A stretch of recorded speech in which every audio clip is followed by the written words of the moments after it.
All right, Um, everyone. Well, happy Tuesday. We are very excited to have you here today.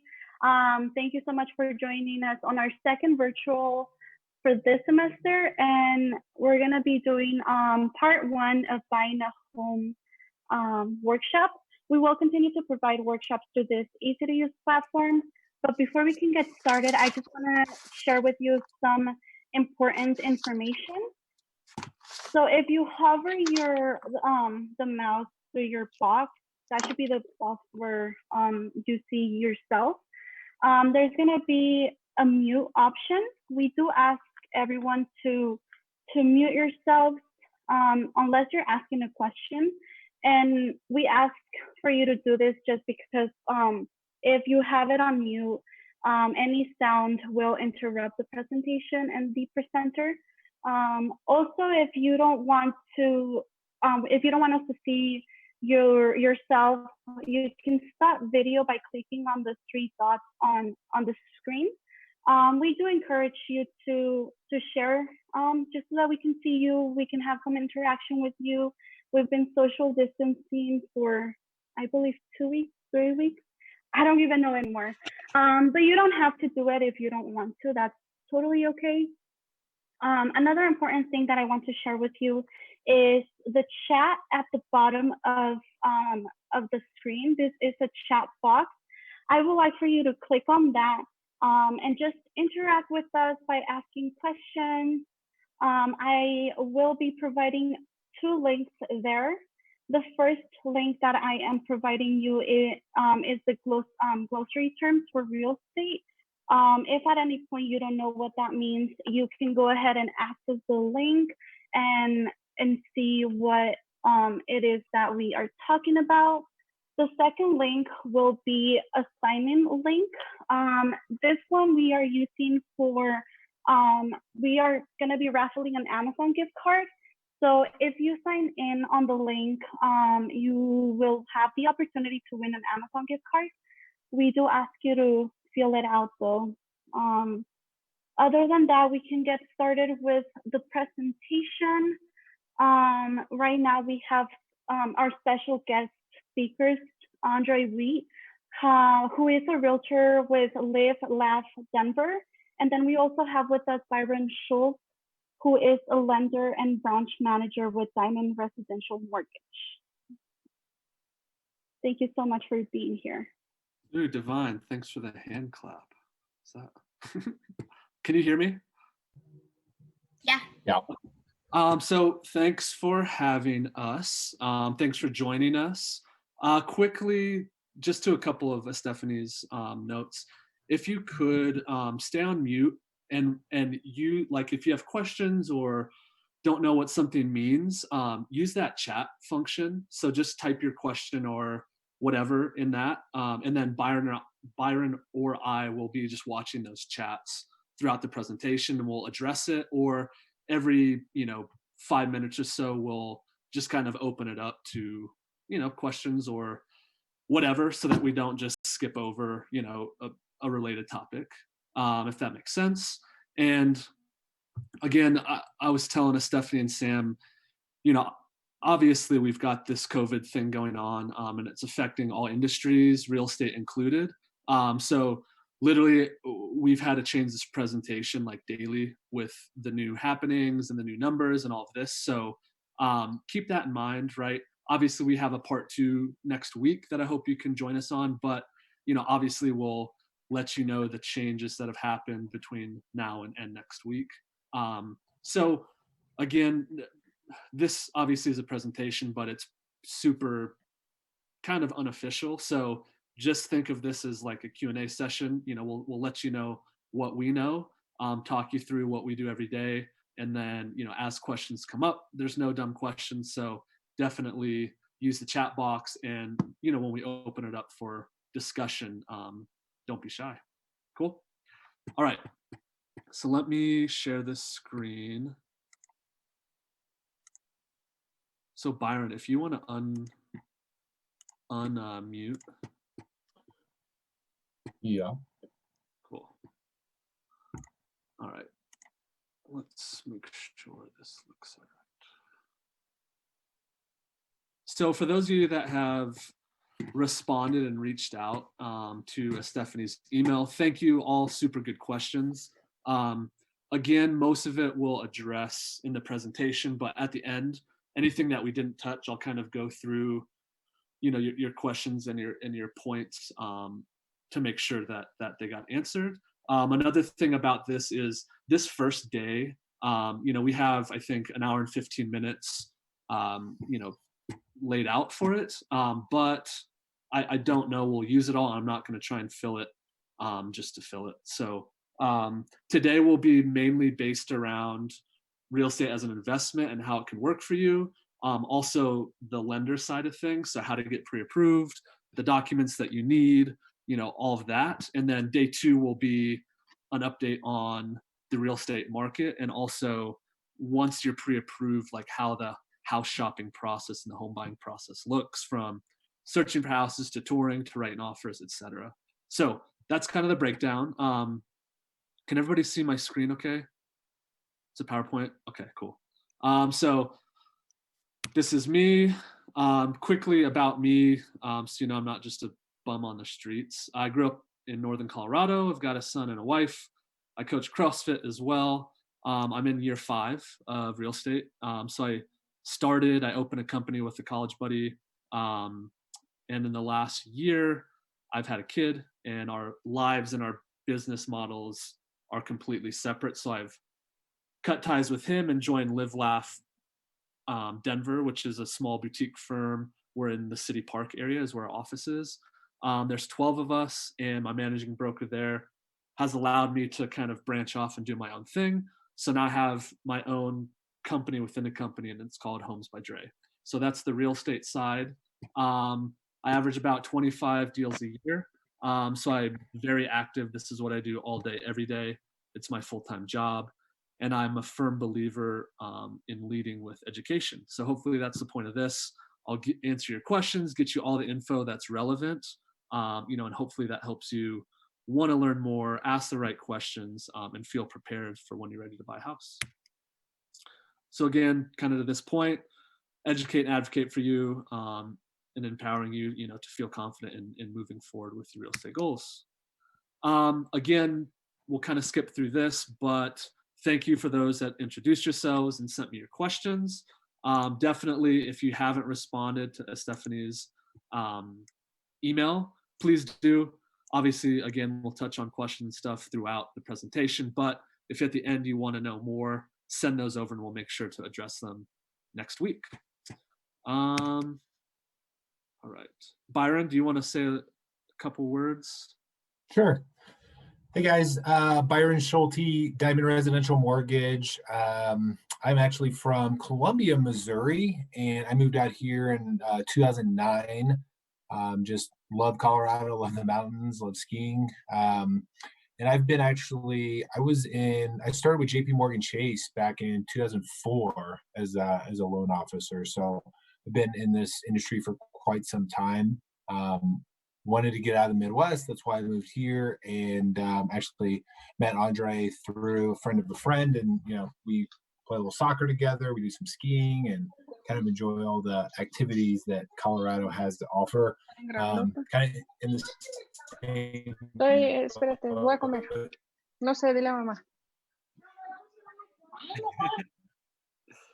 as him as well. New kiddo. Just a reminder to mute yourself if you're able. Thank you.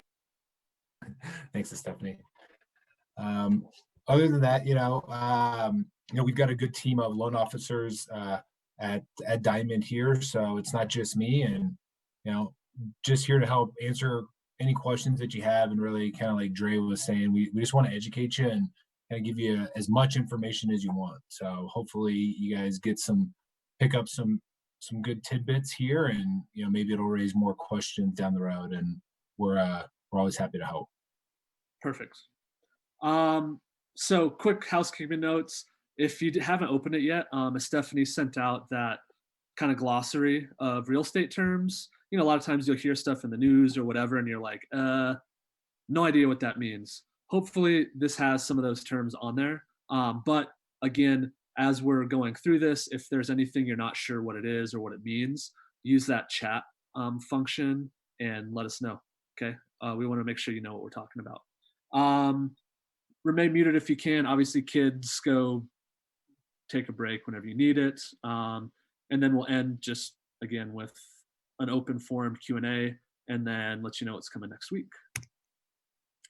So this is what we'll cover most of it today.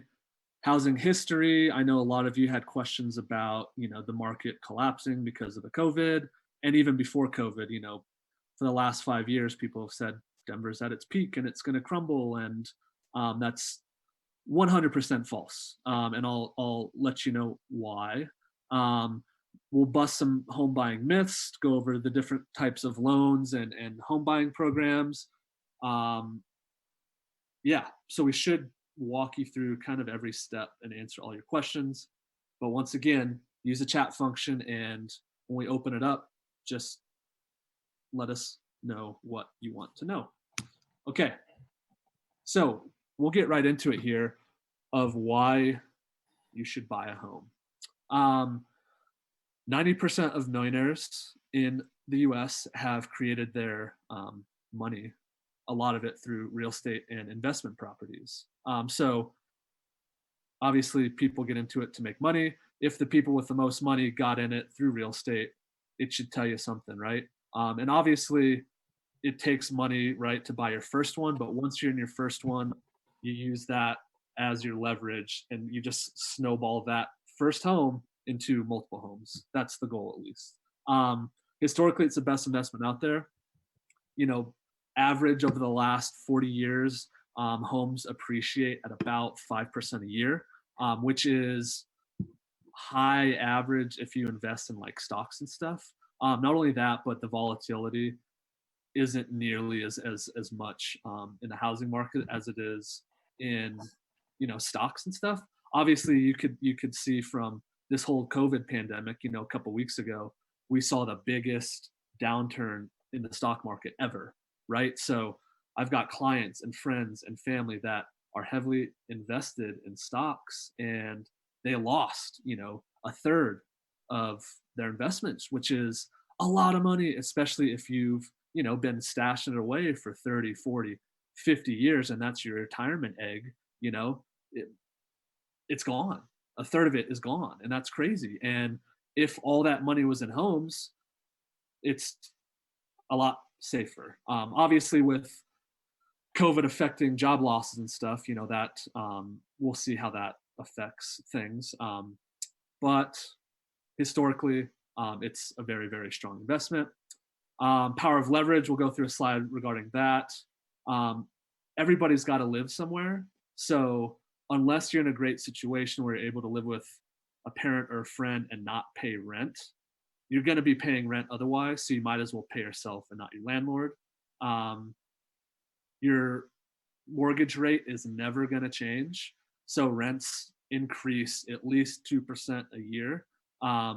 Especially if you're on a fixed income, you can't really plan for those rent increases. So being in a home in a fixed rate mortgage, you'll be able to budget for the next 10 years because you know exactly what your mortgage payment is going to be every single month.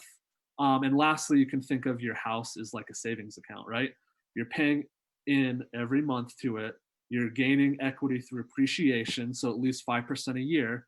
So in a couple years, if you want a bigger place, you can pull out equity of your home. So literally, if you've paid 20 grand into that house, you can take out that money to buy the next house. Or times like today, right? A lot of people, have lost their jobs, but if they've owned their home for 10 years, they've got a nice chunk of equity in their home that they can pull out and use to live off of until the economy recovers, right? Until they get their job back. Again, it's a great asset to have because you can always dip into it whenever you need it, whether it be, again, to pay the bills, to pay down student loans, whatever. Use it and think of it as a savings account, as a vehicle to get to paying things off or buying more houses. Your first home is your gold. All right. So I'm going to turn this one over to Byron. This is going to talk about leverage and how buying a house can be a huge, huge leveraging tool. Yeah, and this is, I think, a good illustration of what Dre was talking about in terms of, kind of how this helps build wealth and why, people that own real estate typically, have more net worth, have more assets than people that don't. So if you take a look in just simple math, easy numbers, stock market on average over any, I think, 40-year period, they say, it averages about a 10% return. Obviously, right now we're in a downturn, but that will recover. So if you think about leveraging and using your money, so if you had $100,000 and you put it in the stock market, after a year you would have $5,000. That's a 5% gain. Even if you had 10,000 or a 10% return, you get 10,000. But let's use 5% conservatively because we know it fluctuates and we're being conservative. If you take 10%, that same $100,000, and you only use 10,000 of it, and you put that into a down payment, or let's say you use $15,000 for 5% down on a $300,000 house, and if that $300,000 house appreciates by 5%, you're talking about $15,000 on 300,000. So you can get $5,000 by leveraging 100,000, or you can take $15,000 and make 15,000.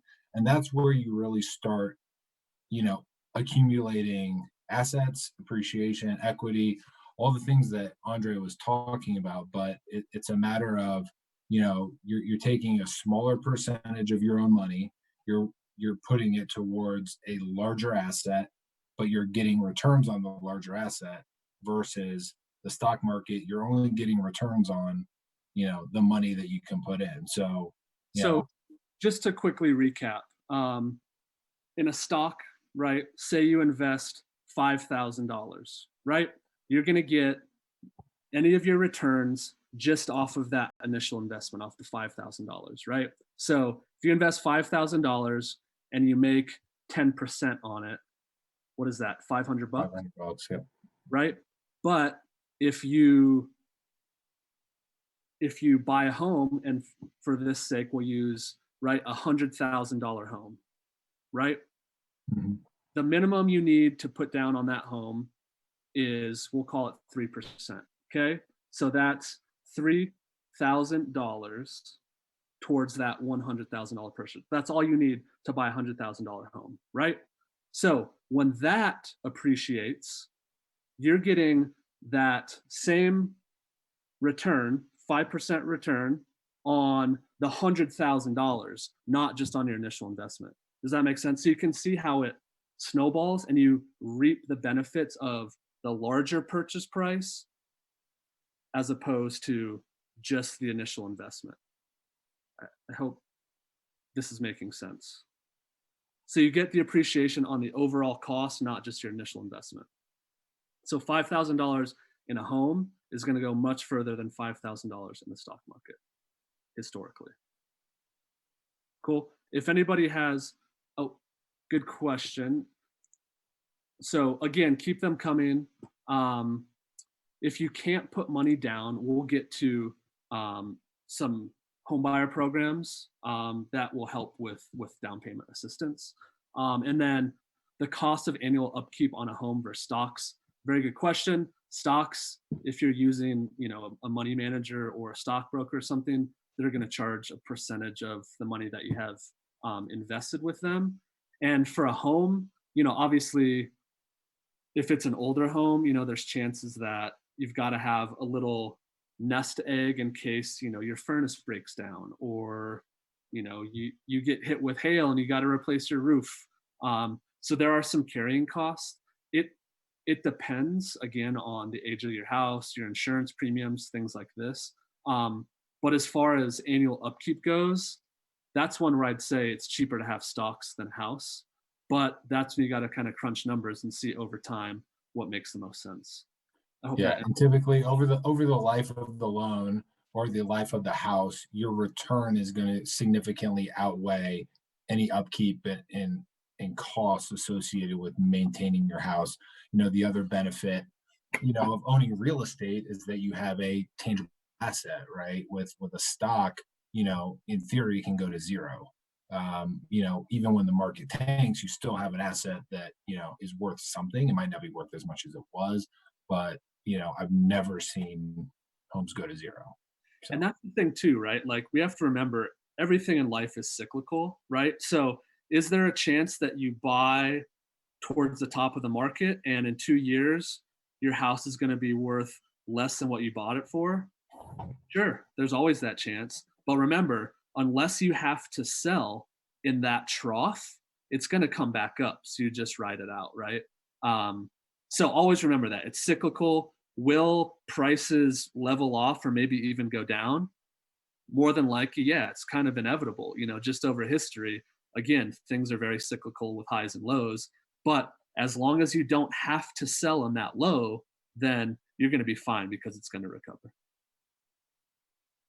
All right. Is it better to put more money down in the beginning?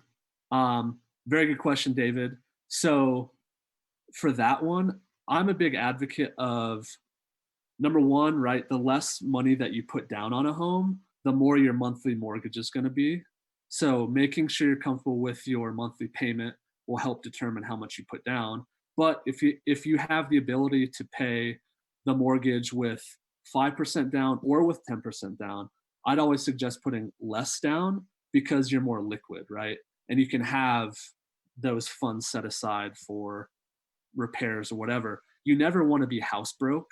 So you never want to move into a house, spend all your money buying that house, and then you're like, shit, I'm out of money. Like I'm sleeping on the floor. I can't buy furniture, this stuff. So again, if you're able to, based on your monthly payment, affordability, that will, dictate how much you want to put down. But if possible, I'd say put less down. The only time you'd want to put more down, and we'll get into this, is if you're able to put down 20%, that's great because you don't have what's called mortgage insurance, which is required for all home loans that don't have a 20% down payment. But again, we'll get into that. So I hope that answers your question, David. But I'd say if you're able to put down less, making sure you can afford that monthly payment, just so that you're not house broke in the event, you want new furniture or need to make repairs or whatever. Cool. All right. Next.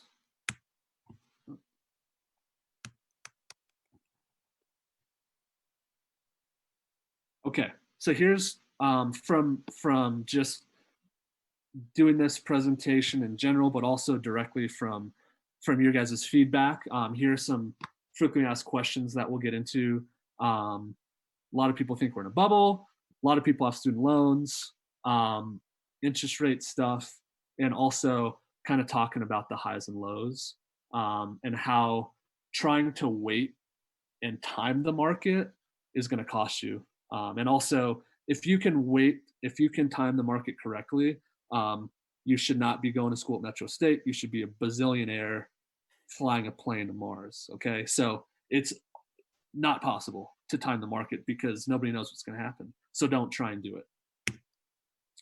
So this graph is going to get into, and note that most of this presentation is Denver specific. Obviously markets are different all over the country, but this is Denver specific. Okay.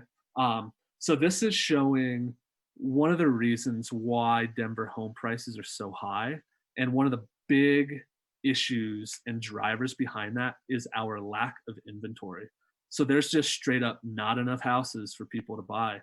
There's insane demand here and there's very, very low supply. And this just shows, right? Over the years, as us millennials start to age and have babies and our families are growing, or maybe we're not having babies, but our boomer parents are moving in with us and we're taking care of them, right? So what's happening is our household growth is increasing And it has been, you can see, since about 2014. And the orange is the number of homes being built, right? So you can see there's a big discrepancy with the construction that's going on versus the amount of houses that we need based on house size, right? A family of 4, while they could live in a 1-bedroom condo, are bursting at the seams, right? So that's happening more and more here in Denver, which just is simple economics, right? When there's no supply and high demand, that's going to jack prices, right? Next, this is going to show you this, and these are resales. So these aren't just homes being built, but these are resales. So homes that have been lived in that are hitting the market for resale, right? So this, I don't know if you can see down here, but this is January, going back to 2014 and moving forward until January of this year, right? So as you can see, January 14, we had a lot of catching up to do as people recovered from the last downturn, which the last recession was created by housing, and we'll talk about why. But once things kind of caught up and leveled out for a little bit, you can see people just stopped listing. And I think a big thing with this is when kind of boomers start to age, right? And so what's happening is they're staying in their house. You know, when you're 70s, even late 60s, 70s, 80s, the last thing you want to do is move, right? So a lot of people that get to that age are like, screw it, I'm going to die in this house. You know, I want to take my equity and I want to go, you know, on a 2-month cruise. I'm retired now. I'm going to do whatever I want with my money. I'm going to live it up. So the last thing that they're thinking about is listing their house, right? Which just eats into our inventory problem even more. So as you can see, this graph shows, you know, and this is based on percentage of the month prior and how inventory just continues to drop and get lower and get lower and get lower, right? Then we finally hit kind of our peak at the end of 2018, where I think we hit a point when buyers were just like, you know what, this is absurd. You know, I'm not going to pay these prices. So they chilled out. Not only that, but towards January of last year, their rates were higher than they had been for a while, which definitely, you know, put some buyers back on the sidelines, because with that higher interest rate, they couldn't afford as much home as they previously could. So this shows a lot of people trying to time the market, right? But then again, you know, we got through kind of a low and slow summer last year, but towards the end of this year, things started to pick up again. It's crazy to hear, but a lot of people listing their homes at the beginning of the year depends on the Denver Broncos. As wild as that sounds, we know they've been stinkers for the last few years. So the buying season has started earlier, right? So when they've been in the Super Bowl and stuff, you'll see it drag, or even in the playoffs. You know, the beginning of the year is super slow because weather's shitty. People just want to stay home and watch football. But when they're crappy, you can see the inventory falls off again, right? Pretty interesting. So now we hit not only historically low interest rates, which has to do with inventory, but historically low homes for sale. So that double-edged sword, right? You've got a lot of buying power with low interest rates, but if there's nothing to buy, the few that there are to buy, the prices are getting increased, right? Because there's like 7 offers on every home, which is absolutely insane. It should never be like that. But again, this is just showing the insane demand of Denver and how even with this COVID stuff, we're insulated with such high demand that we'll be less affected than a lot of other places. Hey, Dre, we got a couple questions in the chat if you want to take a look and address those. Oh, yeah. Okay, so good question. So let me see. Credit, Lorena, we'll get to credit. New build homes. What is your question about new build homes? Sugar. Sugar. And I think the graphs are based on Denver, right? Not Denver Metro. Seven counties in Denver. And I have Oh, so it's Denver Metro. it's Denver Metro, correct. And does this graph take into account, is this existing homes and new builds or just existing homes? So this is new builds, this is existing. Okay. So these are resales. Yeah. Meaning they're not brand new. And let us know if that answered your question, Sugar. And on the new build front, without getting into too much in the weeds, you know, we can't build fast enough. Some of the problems we're running into that we still see here in Denver and the Metro, and Dre, correct me if I'm wrong, but you know, number one is, you know, they can't build them fast enough. So finding contractors, things like that. Land is so expensive, it's at a premium. What we're seeing is a lot of times they're building $750 million houses or duplexes, rather than starter homes where it's, you know, condos, things like that. So we're not satisfying the real demand, you know, of the market, which is entry level, first time home buyer, that kind of price point. It's a lot of the more custom builds. And then piggybacking on that, condos, there's something called construction defect law. I don't know if you want to talk a little bit about that, Dre, but that's been one huge deterrent in our market that's kept us from, you know, really getting, you know, that entry level price point of new inventory to the market. And when we say entry level, right, we're talking about homes, as crazy as it sounds, entry level, we're talking about like 400,000 and below, right? So there's very few homes like close to downtown where there's any entry levels being built. And to Byron's point, right, the land is super expensive.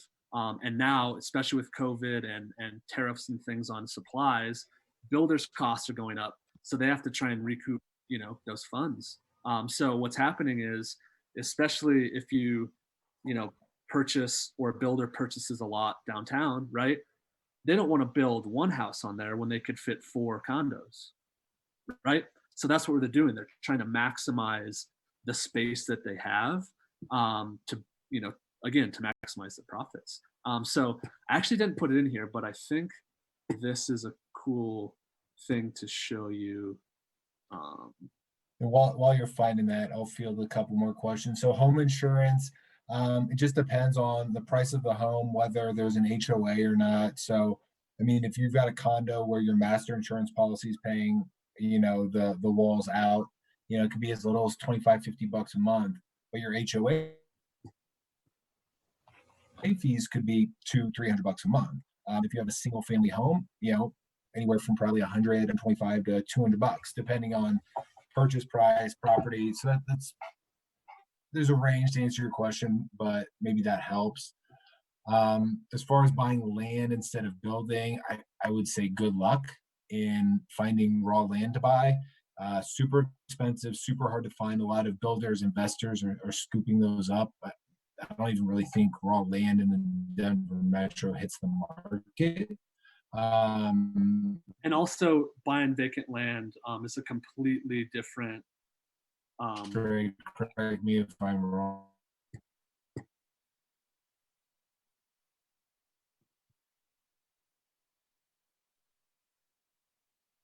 Can you guys see my screen? Okay, so this is, Byron, did you freeze? I think we lost Byron. All right. Yeah, so, I'm back. Hey, so this, I just wanted to show you, these are the zips broken out, right?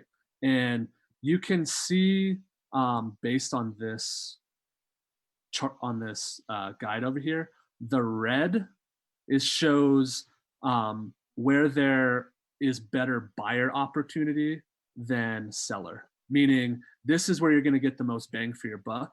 And if you notice, most of the red hues are in what we call the tertiary destinations of Denver, right? So all these red areas are where there's land and where they're doing a majority of the new builds, right? So there's much more inventory and a lot less buyers the further you go out of Denver, right? And again, that's back to the point of there's no land left, right? So builders are going as close as they can to the city, but you can see there's barely anything. And like, I don't know if you can see this little red like chunk here, right in Denver. That's right by your guys' campus. That's due to a couple huge condo projects completing. So there are, again, a lot more units for sale compared to the number of buyers in that area. So like, again, that little red thing, there's a big project called the Coloradoan that completed that accounts for that chunk. So again, new builds, there's more opportunity, and like you don't have to worry about a bidding war or things like this. But especially if you're doing a single family home, like nothing that's attached, you're gonna have to most likely get, again, kind of on the outskirts of town. There's a And you few. got to find a builder that's, number one, we have to vet our builders out. So if there's a builder you want to use, they have to give us their financials. They have to give us, we check the references. They have to be solvent, right? They have to be reputable.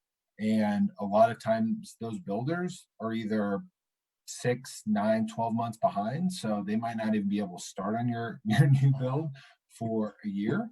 The other thing you run into is they might not be able to do it at all because they've got so many projects. So it's not to say it's impossible, but it's a tough market to try and to buy land and build a house right now, at least in the Colorado and the surrounding areas.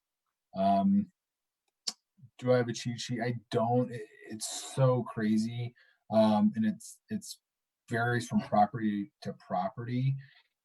I'm happy to run scenarios. If you've got like a property in mind, I can pull tax records, find out what property taxes are, do an insurance estimate, as well as like pull HOAs and principal and insurance payments.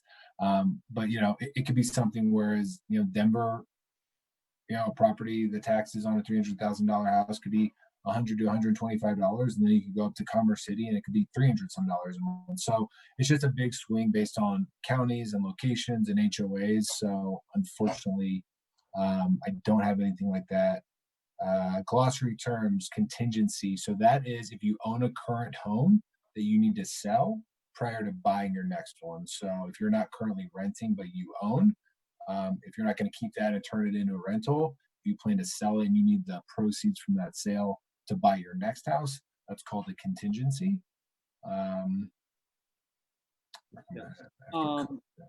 Real quick and this is back to the new build. This is for Alejandra.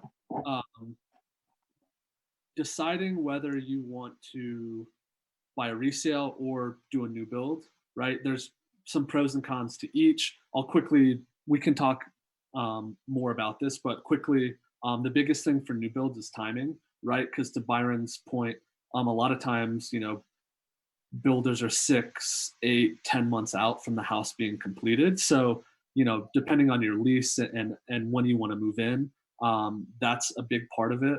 The second is builders use builder contracts, which is heavily favors them, right? So even though they say, they're gonna finish your house and you can move in on October 1st, there's a good chance you should probably plan for November 1st. I actually did a new build with my wife. We built a townhome a few years ago, and we were almost 3 weeks behind. So we had to live with my mom up in Loveland for 3 weeks until we figured it out. So pros and cons. The pros, right, is it's brand new. You don't have to worry about it for 5 years. And also you don't have to worry about any bidding wars, right? So once you go under contract, it's yours, but it's just a matter of how timely the builder's going to be. Hope that answers it a little bit more. Um,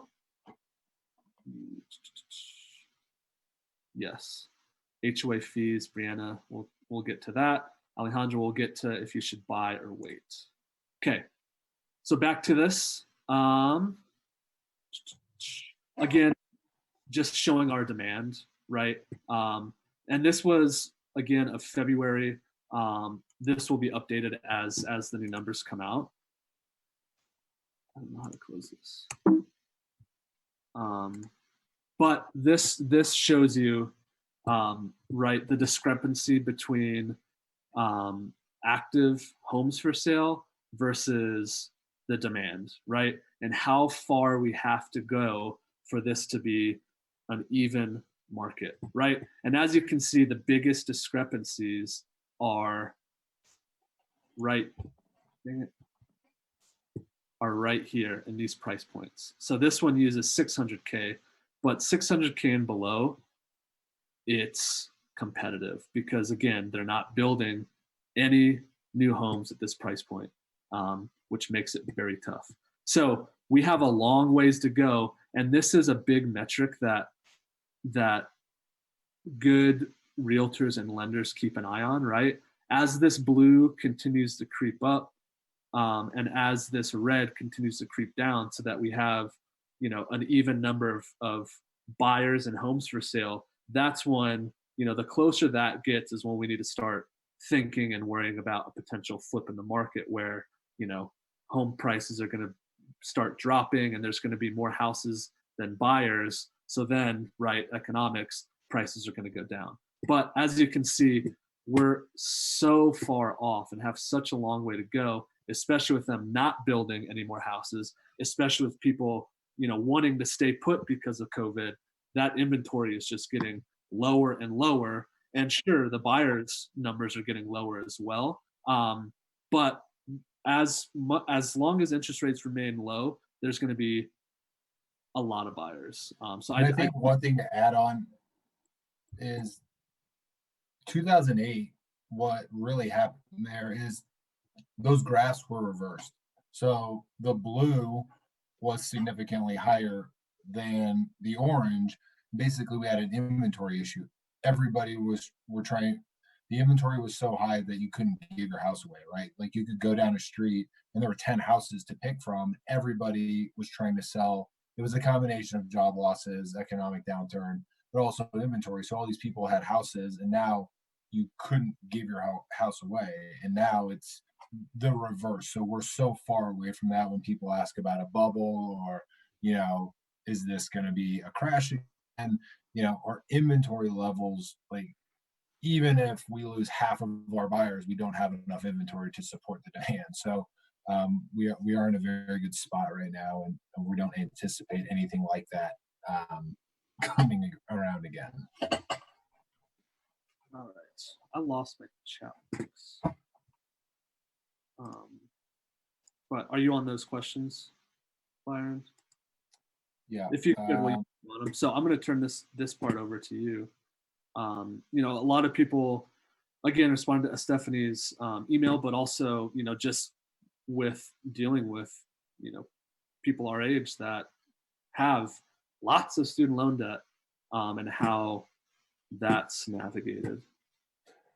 Yeah. So, student loan they're pretty common these days, right? Most people, I don't know a lot of people that are getting out of college without, some student loans. So the nice thing is that's actually taken into account a little bit in a lot of the conventional and FHA loan programs, to where they have some ways to, not let that be such a burden to keep you from being able to purchase a house. So what does that mean? With conventional, they allow you to count 1% of your loan amount. So it's a weird thing, but whatever your loan payment is and whatever that reports on the credit report, we can use that number, even if it's lower than 1%. And if it's deferred or you're not making payments, then we can sometimes count either 1% or 0.5% as the monthly payment in offsetting the liability from a debt to income standpoint. So when we underwrite and look at a loan, we look at how much you make, and then we look at how much you owe, and that consists of, you know, your mortgage payment. It consists of any car payments, credit card bills, student loans. So with that, we don't have to count sometimes as high of a payment as a lot of people think, and it allows them to still qualify for a house where they, you know, even if you do have a lot of student loan debt.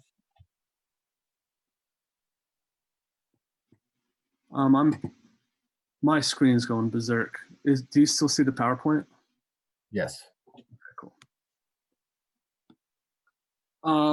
So we can kind of tag team this one, B, but interest rates. You know, a lot of times people, this is one of the reasons why there are so many buyers these days, is because this is the closest to free money that we've ever seen, and that we'll probably see in our lifetime.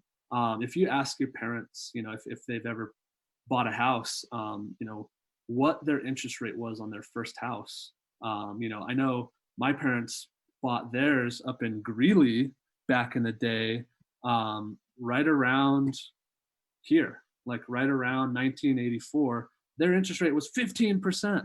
That's insane. You know, before the COVID stuff happened, beginning of this year, rates hit 3%, which again is the lowest that they've ever been.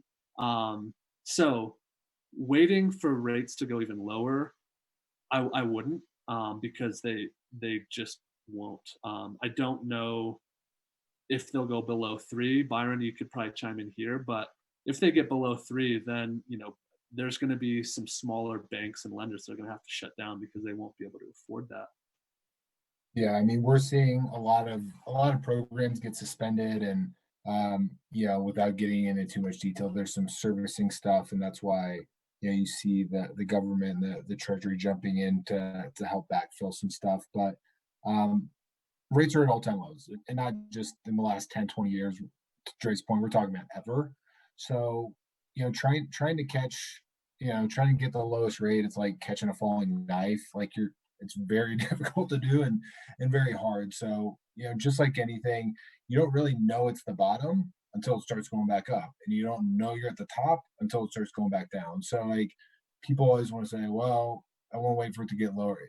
We're in such a volatile market right now that, you know, it's kind of just, I'm advising my clients not to be greedy. I mean, if you're low 3s, like, yeah, you ask any of my clients from last year, that they've all probably refinanced by now, but, you know, they were getting high 4s and buying points to get down to that. So, and they were happy with that. So it's all relative. And to Dre's point, you know, back in the 80s, you know, you're looking at, you know, double-digit interest rates. But at the end of the day, we try and work backwards, and we want to kind of identify what your objectives are, what's your time frame, what monthly payment works for you. And there's so much more that goes into it than just rate, right? With the DPA programs, down payment assistance, you know, you might take a higher rate, but they're giving you money to help you buy a house. So rate's one piece of it, but it does, a lower rate, and, you know, all across the board is going to increase the purchasing power of all buyers, right? So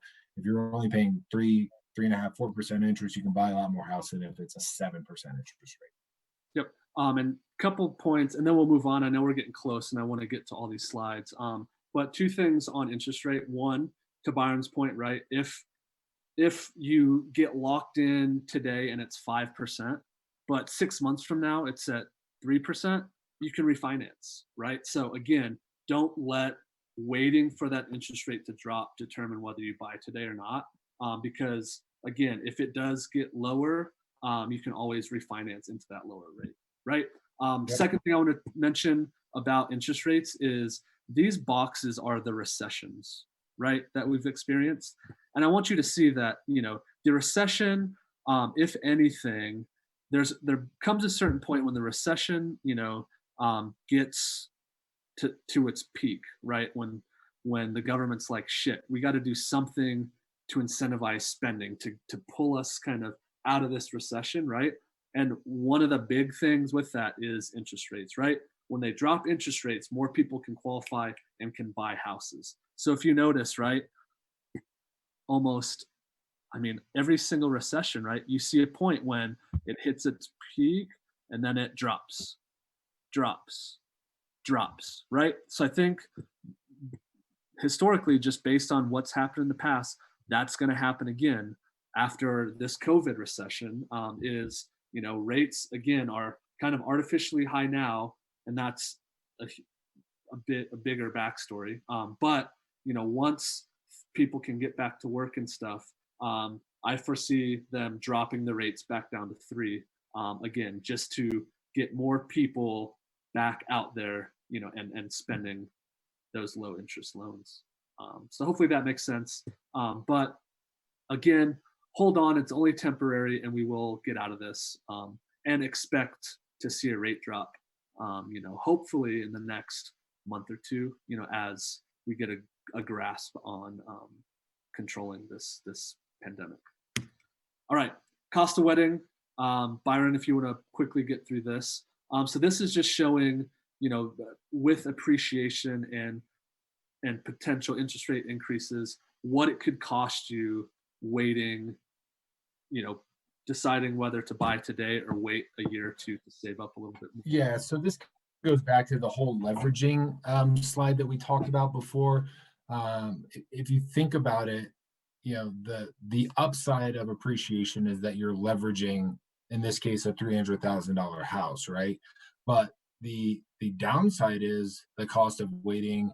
It costs you a lot more, because when you look at a 5% appreciation, when you wait on that, now you're losing 5% a year, and it's going to cost you 5% more to buy that same house in 1 year. So when we talk about the cost of waiting, if it appreciates, that $300,000 home today is now $315,000 a year from now.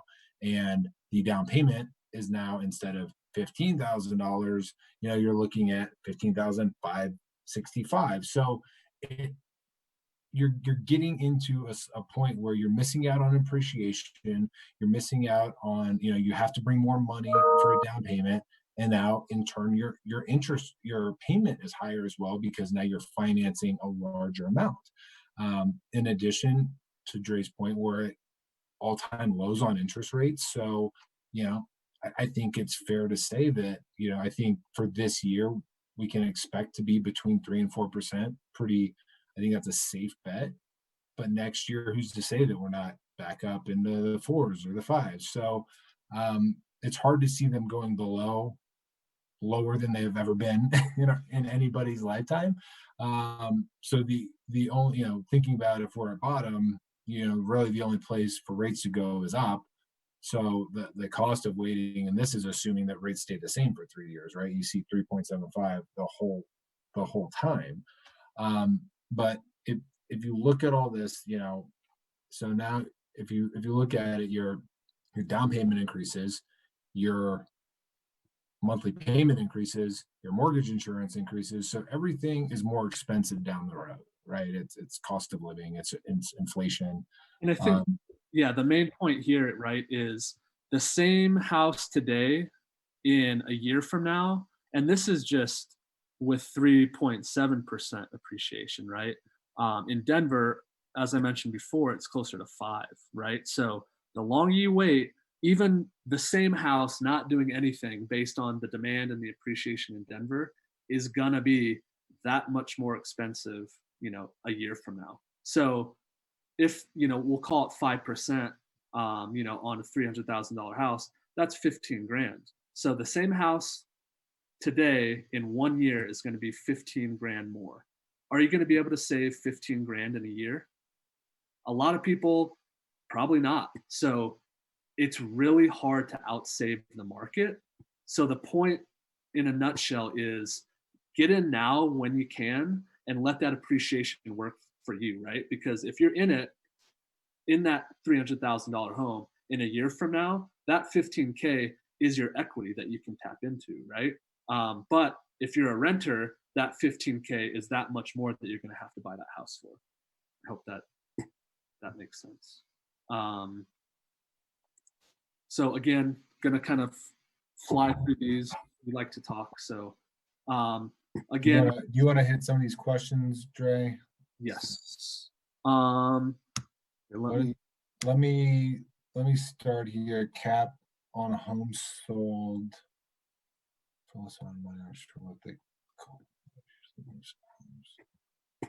So affordable housing. I don't know if we want to get into that right now. So affordable housing, yes. So Elizabeth, builders now, I believe they started it. It's been almost a year and a half now. For every new project that started, they have to keep, I believe it's 10% of the units as income restricted units. So there's obviously some qualifications and parameters through the city of Denver. So that's where you'd start. You'd fill out some stuff with them to be officially considered a low income buyer, and then that's when you can proceed to purchasing those low income units. And this is for what do you need to qualify for a DPA program? So down payment assistance. It varies, and it's a case by case basis. That the big things that we kind of start with is credit score 620 and above. CHFA, that's probably the one most people know about. It's the Colorado Housing and Finance Authority, 620 and above. Debt to income ratios below 45%, and then income limits for that program, depending on which way you go. Sometimes, and again, this is where it gets kind of tricky depending on what program. One program is about 80,000. It's 80% of area mean income. There's other programs that you can go up to 139,000 for household income. So those are the three things we kind of check the box first, and then we go further down to see if you qualify. We can get more into that later. Good amount to have saved up before buying a home. Dre, if you want to talk about earnest money here, maybe that's a good place for that, and kind of a good rule of thumb. Sure. So amount saved up for a home. There are some out-of-pocket costs, associated with buying the home. The biggest one is what's called earnest money. So that's on your glossary sheet. But essentially, once you go under contract, the earnest money is like a deposit, right? Typically, it's between 1% and 2% of the purchase price. So if you're under contract on a $300,000 home, the earnest money is going to be about $3,000. That goes and is held by the title company that kind of oversees the whole transaction. And they hold it just so that you don't just walk away. There are opportunities throughout the contract where you can get that earnest money back. But we'll talk about that in day 2 through the home buying process. So I'd say, depending on your purchase price, guess about $3,000 for the earnest money, and that does go towards your down payment. So you can just pull that out of your down payment money and put that down. And then inspection, I'd say plan on about $500 for a home inspection and everything that comes along with that.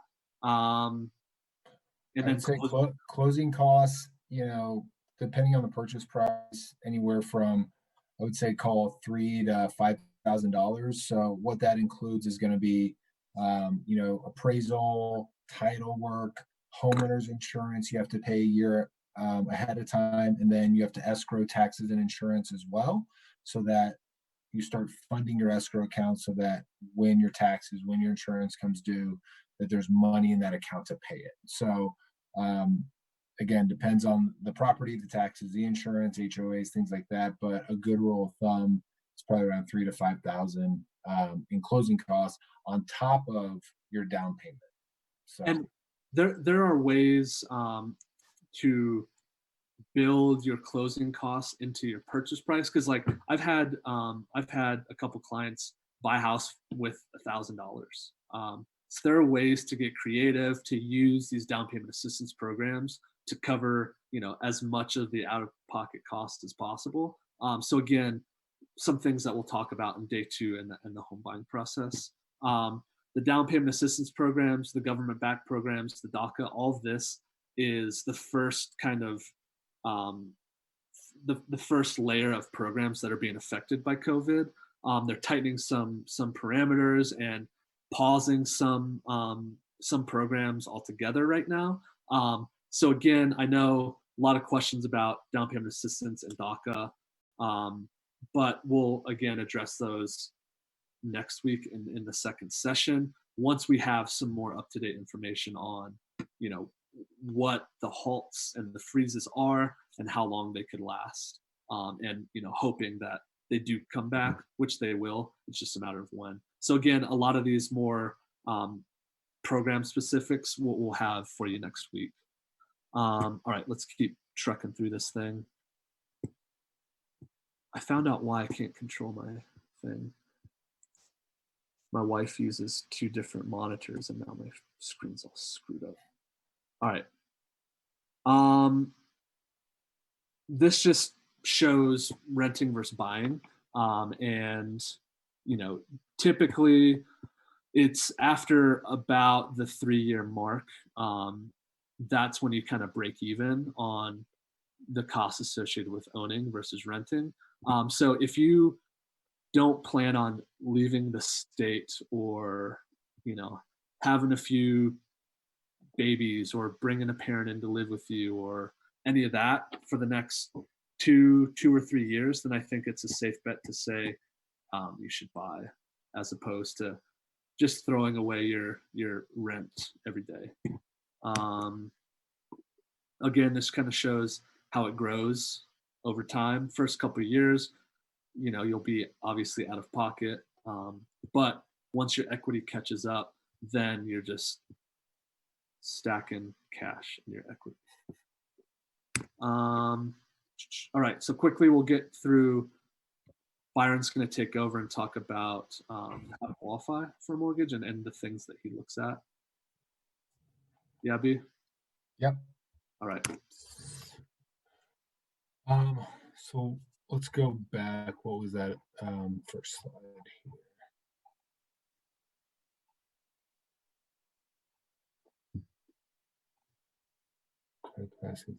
Okay.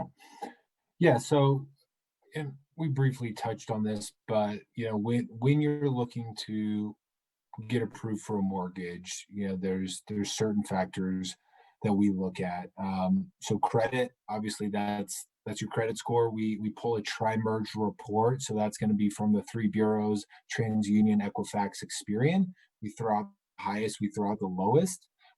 Just know that this report takes into account a lot more factors than a lot of the credit monitoring programs that are out there. So a lot of our clients are like, you know, Credit Karma told me I was at a 720, and then we get their score back and it's a 690 or 700. Those scores are typically inflated because they take less things into account.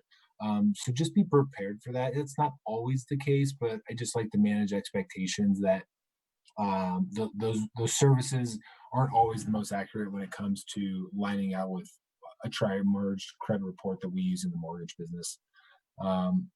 From let's see, capacity. So income, employment, housing, expense. So the big thing that you have to think about from a lending perspective is the ability to repay, right? So if we're going to give you money for a house, yes, we have an asset, but we also need to verify you can pay us back. So that's where ratios, debt to income ratios come into account. And we look at how much do you make on a monthly basis and how long have you been there?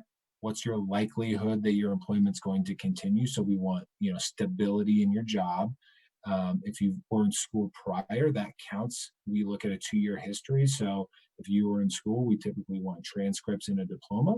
And then wherever you're working currently, we show that you went to school to, you know, get this job that you have now.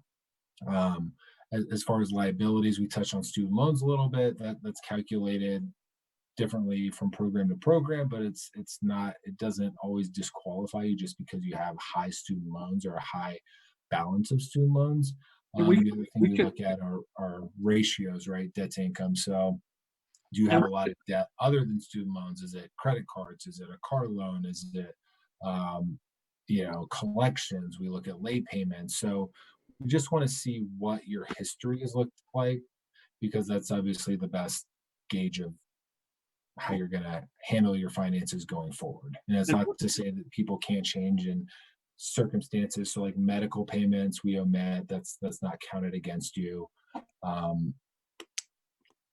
As far as capital savings, so I think somebody asked, what's the minimum you want to have down, or what should you save? The bare minimum, to Dre's point, is there are programs that let you buy a house with as little as $1,000 down. That's a little tricky. The stars do have to align somewhat, because that's getting down payment assistance from the grant program, getting seller concessions a lot of times from the seller, and then having that amount be equal or less to the $1,000. So it can be done. It's just, we like to manage expectations, and we typically tell people, $3,000 to $5,000 for the closing costs. We can typically get you in a house, and if you get to keep more, great. The minimum for conventional would be 3% down plus closing costs of the purchase price. For FHA, it's 3.5% down plus closing costs. So that would be what I would say, if you're looking for a number, that would be your minimum. And then ideally, we would like for you to have some reserves, not a requirement, but we don't want you to be house poor. If something comes up, we don't want you to have to go put something on a credit card and start putting yourself in a bad position. So we really try and help coach and educate on, financial responsibility.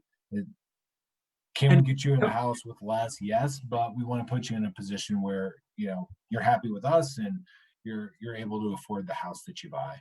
Couple of things, Byron. One, once and the best way to do this is fill out an application with the lender. They'll pull your credit, and once they know your full situation, credit history, a good lender will help you. Like Byron and my clients, he helps them all the time with going through and showing you what you can consolidate, what you should pay down first. We'll help you put together a game plan to put you in the best position possible. But really, the more information that you have, but also that your lender has, the better. Because until then, it's just a matter of assumptions, which doesn't work in the mortgage world. They need to see it on paper and in real life. So fill out an application. They'll pull your credit. So to your point, Tiana, most accurate credit score is really just going through the pre-approval process, because like Byron said, Credit Karma and those pull different parts of your credit, and a home loan is even different than an auto loan. When you get an auto loan, when they run your credit for that, again, they use different scores and kind of different factors than a home loan. So if you're talking about getting your most accurate credit score for a home loan, it's to have a lender or a mortgage officer pull that credit, so that they pull exactly what they need to pull, if that makes sense. Good lenders. Yes, Alejandro, another good one. I think Andre has a good list of them. You want somebody that's going to listen, that's going to educate you on, the process, and you want them to help coach you through it. So, whether it's me, whether it's somebody else, you want somebody that you feel comfortable with, and you're going to know pretty soon whether it's a good fit or not. But never be scared to ask questions and ask for clarification and want to understand what's going on and why they're asking for things. If they can't explain it to you, that might be a red flag. But you should be comfortable. They should be very active and knowledgeable, like daily, because rates change that often. So if there's something crazy that happens with rates, Byron calls me first thing in the morning. So somebody that's just on top of their stuff, that's the best way. As far as DACA and ITN numbers, yes, there are more specific lenders. So again, once there were some big changes this morning, once we are up to speed with the DACA program and all of that, we will have more answers. And also, if we can't answer it, we'll get them, or we can, get you the names of people that can help. Cool. All right, let's get through this quickly. We'll talk about this. I know Sam and Stephanie, we're done at 1:45, yeah? Correct.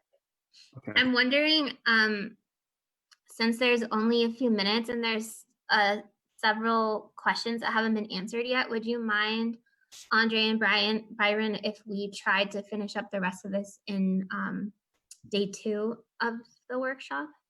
Yes, for sure. And if Absolutely. let me see which ones we can get to here. I can't miss freaking thing. And Stephanie and I can also take note of stuff that maybe didn't get answered today and keep it in the list for next time.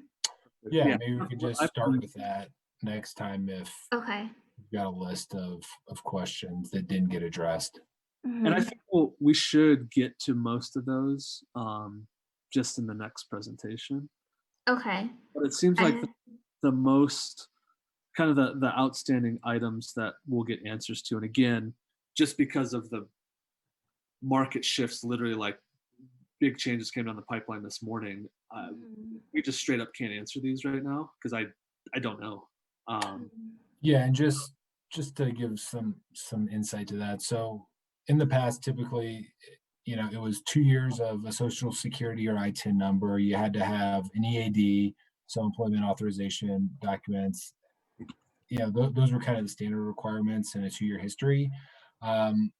With this being, with all the changes, with the repayment risk, with people losing jobs, there's just a lot of changes going on, and they're suspending a lot of programs. So just give us a week and let us, you know, get accurate information. And unfortunately, it's one of those things that can change in a day, on a dime. But we'll give you, you know, the information we have and kind of what's available. But I think what maybe we'll talk about next time is what historically the program has required and what that looks like, because it should come back pretty close to that once all of this settles and all the dust settles with the markets and COVID and everything. Okay. And Alejandro, to your point, DACA specific lenders, yes. You know, if it's something that Byron can't help out with, then we'll get you the names and the contact infos for DACA specific lenders and realtors for sure. We can also stay on the call longer. So if people have to get to a class or get off the call, we did say this. If you have questions or anything that wasn't answered, or, you know, over the next week, if you read and hear things, I guarantee there's going to be a lot more changes in the next week. So write it down, send me an email, respond to Stephanie's email, you know, with, again, questions, comments, concerns, so that we can be sure that we at least touch on them next week. Yeah. So we'll stay here until at least 1 with you all if people want to keep asking or listening in. I will be sending another email after this workshop, maybe tomorrow or Thursday, with both Andre's and Byron's information, but also email those questions to that email, and any other thing you want us to cover. Let's, like, if anyone has their video on, can we snap for our presenters or clap? This was really informative for day 1. I already own my own home, but I learned a lot in this session, and my husband is working close by me, and I kept being like, are you listening? Are you listening? So it was really helpful. Thank you both. Well, we, yeah, I thought we were going to struggle to fill this time, but great questions, and I babble. Yeah, definitely. Thanks for having us.